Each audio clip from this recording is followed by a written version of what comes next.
28 मई 1964 की सुबह पंडित जवाहरलाल नेहरू की मृत्यु हो गई। ऑल इंडिया रेडियो के 2 बजे के बुलेटिन से ये खबर आग की तरह पूरी दुनिया में फैल गई। इसके 2 घंटे बाद तत्कालीन गृह मंत्री गुलजारी लाल नंदा को कार्यवाहक प्रधानमंत्री घोषित कर दिया गया। इसके साथ ही पंडित नेहरू के उत्तराधिकारी की खोज भी शुरू हो गई। सबसे बड़ा सवाल ये था कि आखिर कौन होगा अगला प्रधानमंत्री? नेहरू का उत्तराधिकारी कौन बनेगा? नमस्कार दोस्तों। नेहरू के उत्तराधिकारी की खोज में जो शख्स सबसे अहम रोल निभा रहा था, उसका नाम था के कामराज।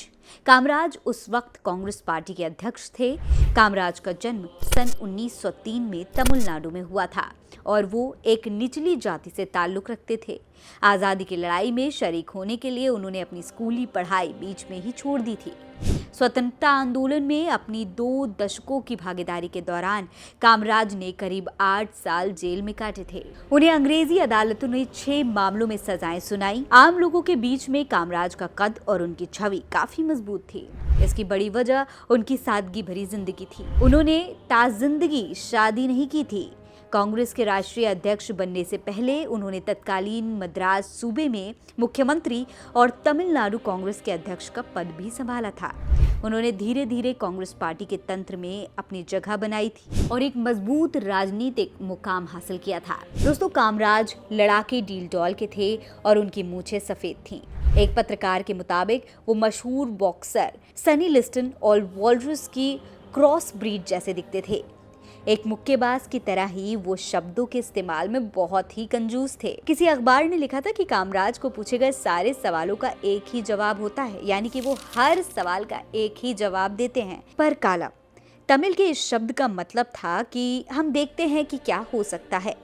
कम बोलने की उनकी आदत उनके लिए खासी फायदे वाली साबित हुई, खासकर तब जब पंडित नेहरू की मौत के बाद उन्हें पंडित जी का उत्तराधिकारी खोजने की जिम्मेदारी उठानी पड़ी। उन्हें अब पार्टी के लोगों की राय लेनी थी और उनकी प्रतिक्रियाओं का अध्ययन भी करना था। जवाहरलाल नेहरू की मौत के ठीक अगले दिन यानी 28 मई से कामराज अपने मिशन पर लग गए। उन्होंने कांग्रेस पार्टी के मुख्यमंत्रियों और सिंडिकेट्स के नाम से मशहूर दूसरे कद्दावर नेताओं से गहन राय मशवरा किया कि पंडित जी का योग्य उत्तराधिकारी आखिर कौन हो सकता है। उस वक्त दोस्तों, जो सबसे पहला नाम उभर कर सामने आया था वो था मोरारजी देसाई का। देसाई गुजरात से आते थे और सरकार में अपनी बेहतरीन प्रशासकीय प्रतिभा का लोहा मनवा चुके थे।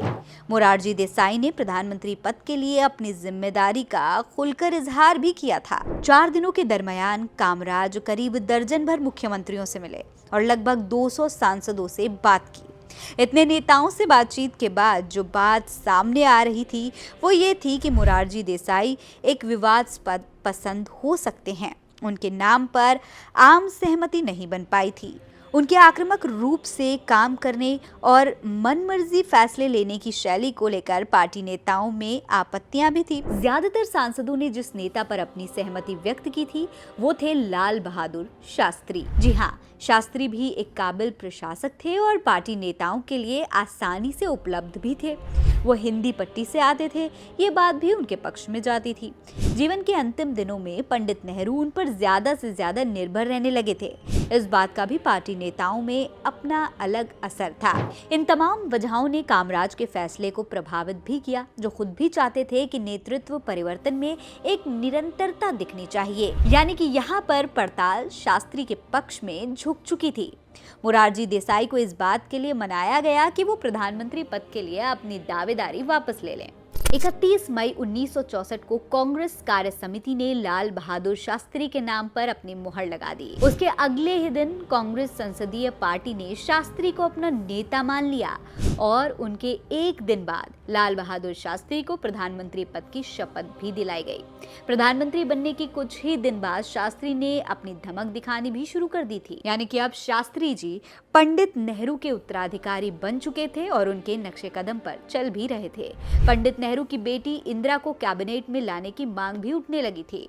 लाल बहादुर शास्त्री ने राजनीतिक परिपक्वता और दूरदर्शिता देखते हुए इंदिरा को कैबिनेट में शामिल तो कर लिया, लेकिन उन्हें अपेक्षाकृत कम महत्व वाला सूचना और प्रसारण मंत्रालय ही दिया गया था। इसके जवाब में इंदिरा गांधी ने शास्त्री के 3 मूर्ति भवन में अपना निवास स्थान बनाने की कोशिशों में अड़ंगा डालना भी शुरू कर दिया था। 3 मूर्ति भवन में पंडित नेहरू बतौर प्रधानमंत्री रहा करते थे। इस जगह का अपना एक प्रतीकात्मक महत्व भी है। इंदिरा गांधी ने प्रस्ताव किया कि उनके पिता के निवास स्थल को स्मारक घोषित कर दिया जाए और ऐसा हुआ भी। लेकिन लाल बहादुर शास्त्री देश के प्रधानमंत्री तब तक रहे जब तक उनकी अंतिम सांसें चलती रहीं। हालांकि ये समय सिर्फ 2 साल का ही था, जिसके बाद आगे की कहानी इंदिरा गांधी पर जाकर टिकी। अब आगे की कहानी क्या है, जानने के लिए आप द खबरदार देखते रहिए।